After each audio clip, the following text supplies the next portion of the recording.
Hello student, myself Dr. Jyoti Kirve, MSF Toshi College.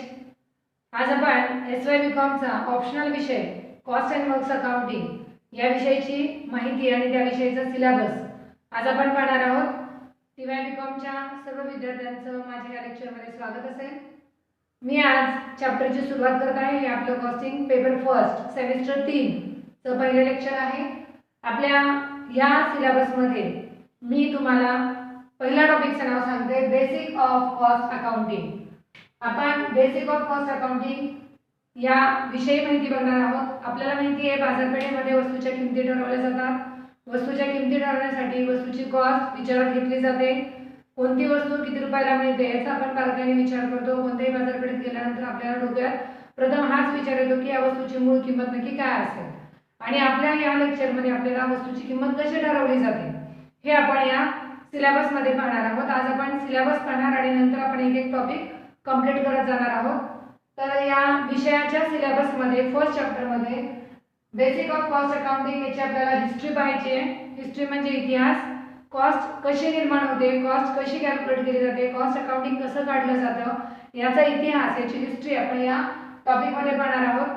त्याचबरोबर आपण concept of cost and costing हे पण point पाहणार आहोत. कन्सेप्ट ऑफ कॉस्ट, कॉस्ट कशी क्रिएट झालेली आहे, त्याच्यावरून कॉस्टिंग कसं केलं जातं, या दोन्ही संकल्पना वेगवेगळ्या कशा आहेत हे आपण या फर्स्ट चॅप्टर मध्ये पाहणार आहोत. पुढचा पॉइंट आहे कॉस्ट अकाउंटिंग अँड अकाउंटन्सी. आपल्याला माहिती आहे अकाउंटिंग कसं केलं जातं. आपल्या घरामध्ये अकाउंट म्हणजे काय, अकाउंटन्सी कशी केली जाते हे आपण पाहिलं. बेसिक कन्सेप्ट पाहिल्या. एफआय मध्ये सुद्धा अकाउंटच्या काही कन्सेप्ट पाहिल्या. आता तुम्ही एसवायला आहात आणि SY.com मध्ये तुम्हाला कॉस्ट अकाउंटिंग कसं कॅल्क्युलेट केलं जातं, कॉस्ट अकाउंटिंग साठी कशा काही स्ट्रक्चर, काही फॉर्मॅट क्रिएट केलेले आहेत ते आपण बघणार आहोत. आणि कॉस्ट अकाउंटिंगचं अकाउंटन्सी कसं क्रिएट केलेले आहे, कॉस्ट अकाउंटिंग म्हणजे काय, कॉस्ट अकाउंटन्सी म्हणजे काय, या दोन्ही संकल्पना आपण या फर्स्ट चॅप्टर मध्ये पाहणार आहोत. त्यानंतर आपण difference between financial accounting and cost accounting पाहणार आहोत. Difference between financial accounting and cost accounting. Then limitations of cost accounting. आपल्याला माहिती आहे प्रत्येक गोष्टीला लिमिटेशन्स असतात आणि लिमिटेशन नसतील तर त्या गोष्टीचे बेनिफिट ॲक्च्युअल रेटमध्ये होत नसतात. म्हणून आपल्याला या सिलेबसमध्ये या टॉपिकमध्ये लिमिटेशन सुद्धा पाहिजेत की कॉस्ट अकाउंटिंग करताना काही गोष्टींच्या मर्यादा सुद्धा असतात. कोणतंही काम आपल्याला फ्री माइंडली किंवा आपल्याला फ्रीडम मिळाल्या म्हणून आपण कशाही पद्धतीने करू शकत नाही.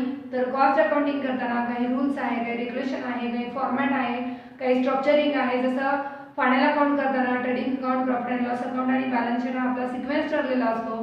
तसं कॉस्ट अकाउंटिंग करताना कॉस्ट अकाउंटिंगच्या काही कॉन्सेप्ट आपल्याला या ठिकाणी विचारात घ्यायचे आहेत. तर कॉस्ट अकाउंटिंग करत असताना काही मर्यादा सुद्धा आहेत, काही लिमिटेशन्स आहेत, ते आपण या चॅप्टर मध्ये पाहणार आहोत. त्यानंतर पॉइंट आहे functions and objectives and advantages and limitations. आपण पाहिलेलेच आहेत वरती, परत रिपीट झाले, sorry. Functions, objectives and advantages आपण या ठिकाणी पाहणार आहोत. ॲडव्हान्टेजेस म्हणजे कॉस्ट अकाउंटिंग केल्यामुळे व्यापाऱ्याला किंवा उद्योजकाला कसा फायदा होतो, त्याचबरोबर त्याची महत्त्वाची कार्य काय, कॉस्ट अकाउंटिंग करताना कोणकोणत्या मुद्द्यांचा, कोणकोणत्या घटकांचा, कोणकोणत्या पॉईंटचा विचार करावा लागतो, कोणत्या कन्सेप्ट विचारात घेऊन कॉस्ट अकाउंटिंग केलं जातं हे आपण या पॉईंटमध्ये पाहणार आहोत. त्यांचं मेन ऑब्जेक्ट काय आहे, त्यांना कोणत्या उद्दिष्टाद्वारे कॉस्ट अकाउंटिंग करता येतं किंवा कॉस्ट अकाउंटिंग कसं करावं याविषयीची इन्फॉर्मेशन आपण या पॉईंटमध्ये, या सिलेबसमध्ये, या चॅप्टरमध्ये पाहणार आहोत. त्यानंतर कॉस्ट युनिट कसे ठरवले जाते, युनिट पर युनिट रेट कसा ठरवला जातो, कॉस्ट युनिट आणि कॉस्ट सेंटर. कॉस्ट सेंटर आपण या ठिकाणी पाहणार आहोत. हे फर्स्ट चॅप्टरचे काही फ्यू पॉइंट आपण या ठिकाणी पाहिलेले, बघितलेत. यानंतर सेकंड चॅप्टर आहे elements of cost and cost sheet. जसं बॅलन्स शीट तुम्ही बघितले, बॅलन्स शीट मध्ये तुम्हाला माहिती आहे लायबिलिटी साइड असते, असेट साइड असते आणि बॅलन्स शीट शेवटी टॅली केलं जातं. प्रॉफिट अँड लॉस क्लोज केल्यानंतर ट्रेडिंग अकाउंटचा जीपी पीएल ला जातो आणि पीएल चा नेट प्रॉफिट हा बॅलन्स शीटला कॅपिटल मध्ये ऍड होतो आणि लॉस असेल तर तो कॅपिटल मधून मायनस होतो. या सगळ्या काय रूल्स आहेत, हे सगळे काय स्टेप्स आहेत, या पायऱ्या आहेत आणि या पायऱ्या कंप्लीट केल्यानंतरच आपलं बॅलन्स शीट टॅली होतं. तसं या ठिकाणी आपल्याला पाहायचं या टॉपिक मध्ये की कॉस्ट युनिट कशी, सॉरी, एलिमेंट्स ऑफ कॉस्ट कोणकोणते घटक कारणीभूत आहे वस्तूची किंमत ठरवण्यासाठी आणि त्याच्यावरून त्या वस्तूंपासून किंवा त्या रकमेपासून आपल्याला कॉस्ट शीट बनवायचं आहे. जसं बॅलन्स शीट मध्ये फॉर्मॅट आहे, स्पेसिमन तुम्हाला दिलेला आहे, तसंच कॉस्ट शीट मध्ये सुद्धा काही फॉर्मॅट्स आहेत आणि ते फॉर्मॅट्स आपण या सेकंड चॅप्टर मध्ये पाहणार आहोत. त्याच्यामध्ये आपण त्याची इंट्रोडक्शन पाहणार आहोत सुरुवातीला. नंतर क्लासिफिकेशन ऑफ कॉस्ट, कॉस्टचे कशा पद्धतीने क्लासिफिकेशन केलेलं आहे, वर्गीकरण कसं केलेलं आहे, कॉस्ट मध्ये कोणकोणते घटक येतात, कोणकोणते पॉइंट येतात, कोणकोणत्या घटकांच्या आधारावर, मुद्द्यांच्या आधारावर किंवा कोणकोणत्या क्लासिफिकेशन द्वारे कॉस्ट शीट क्रिएट केलं जातं, हे आपण या चॅप्टर मध्ये पाहणार आहोत. त्यानंतर कॉस्ट शीट आणि क्वोशंट अँड टेंडर, टेंडर कसे ठरवले जातात हे सुद्धा पेपरला तुम्ही बघता, न्यूजपेपरमध्ये टेंडर येतात काही मोठमोठ्या कंपन्यांचे, तर ते टेंडर म्हणजे काय, त्याचे क्वोशंट कसे काढले जातात, त्याला कोटेशन कसं तयार केलं जातं, कोटेशन म्हणजे वस्तूची किंमत कशी ठरवली जाते, एका वस्तूमागे त्या कंपनीला किती बेनिफिट झालेले आहे किंवा त्या कोटेशन मध्ये त्या वस्तूची किंमत, त्या वस्तूची क्वांटिटी, त्या वस्तूचं कॉस्ट प्राइस, त्या वस्तूची सेलिंग प्राइस, त्याची MRP, या सगळ्या गोष्टींची इन्फॉर्मेशन दिलेली असते. न्यूजपेपरमध्ये आपण काही कोटेशन आणि काही टेंडर्स पाहतो, तर त्यावेळी आपल्याला त्याची माहिती नाही होत, पण आपण या चॅप्टरमध्ये, या सिलेबसमध्ये कोटेशन कसं क्रिएट केलं जातं आणि कोटेशन कशा पद्धतीने टेंडर आणि कोटेशन न्यूजपेपरला काढलं जातं किंवा एखादी कंपनी त्यांचं कोटेशन फायनान्स किंवा त्यांचं टेंडर किंवा त्यांचं प्रॉफिट कशा पद्धतीने इम्प्लिफाय करते, डेव्हलप करते, हे आपण या सेकंड चॅप्टरमध्ये पाहणार आहोत. यानंतर तिसरा चॅप्टर आहे परचेस प्रोसिजर. परचेस प्रोसिजर म्हणजे खरेदीची प्रक्रिया. आपल्याला याच्यामध्ये बघायचं आहे की कोणतीही कंपनी वस्तूची खरेदी करत असताना कशा पद्धतीने मालाची खरेदी करते, कोणत्या प्रकारचा माल आणते, रॉ मटेरियल आणते, रॉ मटेरियल म्हणजे कच्चा माल, कच्चा माल आणून त्याचं पक्क्या मालामध्ये रूपांतर केलं जातं. त्याची प्रोसेस काय आहे, रॉ मटेरियल आणणं म्हणजे ते इनपुट झालं, कम्प्युटरच्या भाषेत तुम्हाला सांगायचं झालं तर इनपुट प्रोसेसिंग आणि आउटपुट, म्हणजे ज्यावेळी आपण कच्चा माल घेतो ते इनपुट झालं, त्याच्यावरती आपण ज्यावेळी प्रक्रिया करतो ते वर्क इन प्रोसेस झालं, आणि ज्यावेळी तो माल बाहेर पडतो, फिनिश गुड्स तयार होतात, ते तुमचं काय झालं, बिझनेसचं आउटपुट झालं. आणि या तीन घटकांमध्ये ज्यावेळी आपल्या वस्तूची विक्री बाहेर काढण्यासाठी किंवा आपला माल बाहेर विक्रीसाठी काढला जातो, त्यावेळी त्याची मेन कॉस्ट ठरवताना या सगळ्या गोष्टींचा किंवा या कॉस्ट अकाउंटिंगचा, कॉस्ट सिस्टीमचा आपल्याला विचार करावा लागतो किंवा त्याचा विचार आपण करूनच वस्तूची किंमत ठरवत असतो. या ठिकाणी बघा, परचेस प्रोसिजर हा आपला तिसरा चॅप्टर आहे आणि परचेस प्रोसिजर ही सगळा थेरॉटिकल पार्ट आहे. परचेस करत असताना कोणकोणत्या प्रक्रियेद्वारे तुम्ही मालाची खरेदी केली पाहिजे, माल कसा पडताळून पाहिला पाहिजे, या सगळ्या गोष्टी आपण याच्यामध्ये पाहणार आहोत. Need and essential of material cost. आपल्याला माहिती आहे ही गरज आहे, मालाची खरेदी केल्याशिवाय त्याच्यावर प्रक्रिया होणार नाही आणि प्रक्रिया झाल्याशिवाय तुम्हाला फिनिश गुड्स मिळणार नाही, म्हणून ही महत्त्वाची आणि गरजेची प्रक्रिया आहे मटेरियल खरेदी करणं किंवा रॉ मटेरियल परचेस करणं. Purchase process is important of each and every business, कारण परचेस केल्याशिवाय तुम्हाला फिनिश गुड्स तयार करता येणार नाही आणि मार्केटमध्ये तुमचा बिझनेस डेव्हलप होणार नाही, म्हणून this is the needed and essential part of our material purchase in our business. Okay, तर थर्ड चॅप्टर मध्ये आपण काय बघणार आहोत, need and essential of material cost. Then functions of purchase department. त्यानंतर त्याच्यातलाच सेकंड पार्ट आहे, सेकंड पॉइंट आहे की purchase, functions of purchase department. प्रत्येक मोठमोठ्या कंपन्यांमध्ये डिपार्टमेंट्स असतात, sales department, purchase department, cost department, बरोबर. त्या पद्धतीने परचेस डिपार्टमेंट एक क्रिएट केलेलं असतं आणि हे परचेस डिपार्टमेंट काय करत असतं, किती वस्तूंची खरेदी करायची, कोणत्या वस्तूंची खरेदी करायची याचं प्लॅनिंग करत असतं. आणि मग त्या डिपार्टमेंटचं काय कार्य आहे, what are the functions of purchase department, हे आपण या चॅप्टरमध्ये पाहणार आहोत. Then purchase procedure and documentation. मालाची खरेदी करायची म्हणजे डायरेक्ट जायचं माल खरेदी करायचा, पैसे द्यायचं असं होत नाही, त्याच्यासाठी पण काही रूल्स रेग्युलेशन आहे. आणि ते रूल्स रेग्युलेशन काय आहे की ज्यावेळी तुम्ही मालाची खरेदी करणार आहात किंवा त्याची माल खरेदी करणार आहात, रॉ मटेरियल आणणार आहात, त्यावेळी त्याची काय प्रोसेस आहे आणि त्याच्यासाठी कोणकोणत्या पद्धतीचं डॉक्युमेंटेशन लागतं हे आपण या ठिकाणी पाहणार आहोत. आपण आताच सेकंड चॅप्टरमध्ये बघितलं की कोटेशन आणि टेंडर. एखाद्या कंपनीतून आपल्याला माल मागवायचा असेल तर आपण पहिल्यांदा त्यांचं कोटेशन मागवतो, टेंडर पास करतो आणि नंतर त्या वस्तू खरेदी करायच्या का नाही हे ठरवतो. मग या सगळ्या गोष्टीला काय म्हणतो आपण, प्रोसिजर, बरोबर. आणि हेच त्या डिपार्टमेंटचं किंवा त्या डिपार्टमेंटला करावं लागणारं एक प्रकारचं डॉक्युमेंटेशन वर्क आहे की कोणत्या कंपनीमधून कोणता माल खरेदी करायचा हे ठरवत असताना त्यांना तो माल कशा पद्धतीने मिळेल, तो माल खरेदी करण्यासाठी कोणकोणत्या गोष्टींची कार्य करावी लागतात किंवा functions of the that department आपल्याला त्या डिपार्टमेंटमध्ये कोणकोणती कार्य करावी लागतात हे आपण या टॉपिकमध्ये या चॅप्टरमध्ये पाहणार आहोत. नंतर आहे सायंटिफिक पर्चेसिंग. काही मालाची खरेदी करत असताना आपल्याला वेगवेगळ्या पद्धतीने मालाची खरेदी करावी लागते. काही माल आपण ऑनलाईन मागवतो, काही मालाची खरेदी करण्यासाठी आपण ऑर्डर पाठवतो फोनद्वारे, काही मालाचं टेंडर मागवतो.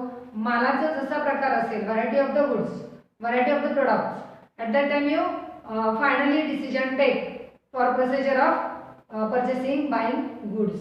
ओके, म्हणजे जेव्हा तुम्हाला माल खरेदी करायचा आहे त्यावेळी तुम्ही ती प्रोसिजर ठरवत असताना तुम्हाला तो माल कशा पद्धतीने खरेदी करायचा आहे, त्या मालासाठी कोणती प्रोसेस वापरली पाहिजे, त्याची सायंटिफिक प्रोसेस काय आहे हे आपल्याला या ठिकाणी या सिलेबसमध्ये या टॉपिकमध्ये पाहायचं आहे.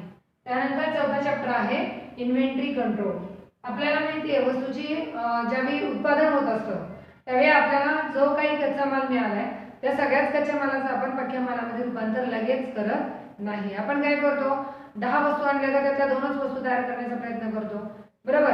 किंवा 10 वस्तूंचे 10 पोथी जर तुम्ही एखादा मटेरियल आणलं असेल, बरोबर, आणि त्या मटेरियलपासून तुम्हाला हजारो वस्तू बनवायच्या तर त्या 10 वस्तूपासून तुम्ही लगेच हजारो वस्तू बनवणार नाही. आपण काय करतो, आधी थोडंसं एक काय म्हणतो आपण त्याला, मार्केटमध्ये गेल्यानंतर सुद्धा सफरचंद खरेदी करायचं असेल तर आपण सॅम्पल पीस बघतो, बरोबर. आपण सॅम्पल पीस का बघतो, कारण एका सॅम्पलवरून आपण चांगले सफरचंद आहेत का नाहीत हे ठरवतो आणि नंतरच आपण काय करतो, त्या मालाची किंवा त्या सफरचंदाची खरेदी करतो. आपल्याला जर ते आंबट वाटलं तर आपण ते खरेदी करत नाही. आपल्याला जर ते चवीला चांगलं वाटलं, गोड वाटलं तर आपण ते सफरचंद खरेदी करतो. इव्हन आपण खूपच चांगले सफरचंद असतील तर एक्स्ट्रा सफरचंद आपण खरेदी करतो, बरोबर. मग ज्यावेळी आपला माल चांगला आहे किंवा क्वालिटीचा आहे हे आपल्याला ठरवायचं असेल तर आपल्याला सॅम्पल पीसमधून काही वस्तूंची थोड्या प्रमाणामध्ये मालाचं उत्पादन करावं लागतं. त्यासाठी आपण कच्चा माल जरी जादा आणला तर त्यातून ठराविक मालाचंच उत्पादन करण्याचा आपण प्रयत्न करतो. सगळाच माल ॲट अ टाइम लगेच उत्पादित करत नाही. म्हणजे आपण सॅम्पल पीस दाखवण्याचा मार्केटमध्ये आणण्याचा प्रयत्न करतो. मग त्याला काय आहे, स्टेप्स आहेत. मग आधी थोडा माल तयार करणं, परत त्याला डिमांड असेल किंवा त्याची डिमांड वाढत असेल तर आणखी 50% त्याच्यामध्ये इम्प्रूव्हमेंट करणं किंवा त्याच्या आणखी 50% वस्तूच्या मॅन्युफॅक्चरिंगसाठी प्रयत्न करणं, हे आपण काय करतो स्टेप बाय स्टेप. आणि जेव्हा आपल्या मालाला खूप चांगली मागणी आहे किंवा आपला माल खूप चांगला आहे, जसे की टाटा सॉल्टबद्दल कोणी शंकाच घेऊ शकत नाही, बरोबर आहे, कोणाला डाऊटच येणार नाही, कारण टाटा सॉल्ट हे प्युरिफाय केलेलं सॉल्ट आहे आणि त्यामुळे बरेच लोक टाटा सॉल्टची खरेदी करतात. म्हणजे आपण या ठिकाणी काय बघतो की क्वालिटी बघतो आणि त्या वस्तूच्या निर्मितीसाठी जर रेंज किंवा त्याचा ॲव्हरेज ठरवण्याचा आपण प्रयत्न करतो. म्हणून आपण काय करतो की छोट्या सिंपल किंवा सॅम्पल पीसमधून काही वस्तूंची निर्मिती करतो आणि नंतर त्याची विक्री करण्यासाठी प्रयत्न करतो. म्हणजे इथं त्यांनी काय म्हटलं, इन्व्हेंटरी कंट्रोल. लगेच वस्तू आणल्या, लगेच त्याचं उत्पादन केलं हे आपल्याकडून होत नसतं. आपण काही गोष्टींचं उत्पादन करण्यासाठी, मॅन्युफॅक्चरिंग करण्यासाठी काही गोष्टींवरती कंट्रोल करण्याचा प्रयत्न करतो. किती मालाचं उत्पादन करावं हे आपण आधी ठरवत असतो आणि त्यानुसार मालाचं उत्पादन करण्याचा प्रयत्न करतो. Methods of inventory control. Methods, ते इन्व्हेंटरी कंट्रोल करत असताना त्याच्या काही मेथड्स आहेत वेगवेगळ्या. जसं प्रोडक्शन असेल त्या पद्धतीने त्याच्या वेगवेगळ्या मेथड्स आपल्याला अभ्यासायच्या आणि त्या आपण या टॉपिकमध्ये पाहणार आहोत. त्यानंतर स्टॉक लेवल, वस्तूची लेवल ठरवायची, वस्तू किती प्रमाणात उत्पादित करायची, कोणत्या क्वालिटीची करायची आहे, कशा स्वरूपात करायची आहे, कोणत्या आकारमानात करायची आहे, त्याची लेवल काय ठेवायची आहे, या सगळ्या गोष्टींचा आपल्याला विचार या टॉपिकमध्ये करायचा आहे. त्यानंतर economic order quantity. Economic order quantity म्हणजे आपण अर्थव्यवस्थेच्या दृष्टिकोनातून त्या वस्तूच्या किती संख्येचा विचार करावा किंवा किती प्रमाणामध्ये त्या वस्तूची निर्मिती करावी हे इकॉनॉमिकली आपल्याला विचारात घ्यावं लागतं. त्याची सुद्धा इन्फॉर्मेशन आपण या टॉपिकमध्ये पाहणार आहोत. ABC ॲनालिसिस हा एक पॉईंट आहे याच्यामध्ये, तो सुद्धा आपण इथे स्टडी करणार आहोत. Stock taking, परपेच्युअल and periodic. Stock taking, परपेच्युअल and periodic. कोणताही माल खरेदी करत असताना त्याचा कालावधी ठरलेला असतो. माल खरेदी करत असताना तुमच्या मालाला किती मागणी आहे, किती प्रमाणामध्ये आपण माल मागवला पाहिजे, या सगळ्या गोष्टीचं स्टॉक पिरियडिकल प्रोसेस आणि स्टॉक परपेच्युअल अँड पिरियडिकल प्रोसेस आपल्याला या ठिकाणी पाहिजे. आणि इन्व्हेंटरी टर्नओव्हर रेशो, आणि त्याच्यावरून आपल्याला काही रेशो काढायचे. फॉर एक्झाम्पल एक करंट रेशो म्हणून आहे बघा. करंट रेशो याचा फॉर्म्युला आहे current asset divided by current liability ज्यावेळी याचा रेशो असतो नेहमी 2:1. आता हे रेशो निघाला आहे इथं, म्हणून मी तुम्हाला सांगते की रेशो म्हणजे काय, प्रमाण निश्चितीकरण. प्रमाण निश्चिती म्हणजे कोणत्याही वस्तूची किंमत ठरवत असताना किंवा त्याचं प्रमाण ठरवत असताना आपल्याला त्याचा रेशो ठरवावा लागतो. जसं की इथे मी सांगितलं तुम्हाला करंट रेशो हा एक रेशो, एक एक्झाम्पल घेतलं की करंट रेशो तुमच्या टॉपिकमध्येच आहे. करंट रेशो हा एक रेशो कॅल्क्युलेट करायचा आहे तुम्हाला, तर त्याचा फॉर्म्युला काय आहे, current asset divided by current liability. आपल्याला सगळ्यांना माहिती आहे 11वी मध्ये आपण current asset current liability FI मध्ये पण आपण बघितलेलं आहे. करंट ॲसेट कोणते आहेत आणि करंट लायबिलिटीज कोणत्या आहेत. तर नेहमी आपलं कसं कॅल्क्युलेशन असलं पाहिजे, ॲसेट जास्त आणि लायबिलिटी कमी. म्हणजे ॲसेट दुप्पट असल्या पाहिजेत, लायबिलिटी आपल्या निम्म्या असल्या पाहिजेत. म्हणजे त्याचं प्रमाण कसं असतं, नेहमी 2:1. म्हणजे हा ठरवून दिलेला रेशो आहे आणि हा ठरवून दिलेला रेशो एवढाच आला पाहिजे असं निश्चित प्रमाण ठरवून दिलेलं आहे, म्हणून याला प्रमाण निश्चितीकरण रेशोला म्हटलं जातं. म्हणजे काही रेशोचं प्रमाण ठरलेले त्याचा 2:1च रेशो यायला पाहिजे. म्हणजे तुमच्या ॲसेट 2 असतील तेव्हा तुमची लायबिलिटी 1 असेल. म्हणजे जेव्हा तुमची लायबिलिटी जास्त असेल तेव्हा तुम्ही प्रॉफिटमध्ये असाल का? ऑब्विसली नाही.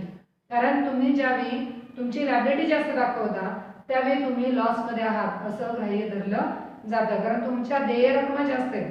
लायबिलिटी इट मीन्स देय रक्कम, लोकांचं तुमचं देय जास्त आहे, क्रेडिटर्स जास्त आहेत, त्यामुळे तुमचं या ठिकाणी इन्कम दिसत नाही. मग तुमचं प्रमाण कसं असलं पाहिजे, नेहमी व्यवसायामधला 2:1. तुमचे ॲसेट जास्त असलं पाहिजे आणि लायबिलिटी कमी असल्या पाहिजे. लोकांचं देणं वेळच्या वेळी दिलं की ते देणं वाढत नाही. म्हणजे तुम्हाला इन्कम झाला की तुम्ही लोकांच्या क्रेडिटर्स किंवा करंट लायबिलिटीज पे केल्या पाहिजेत.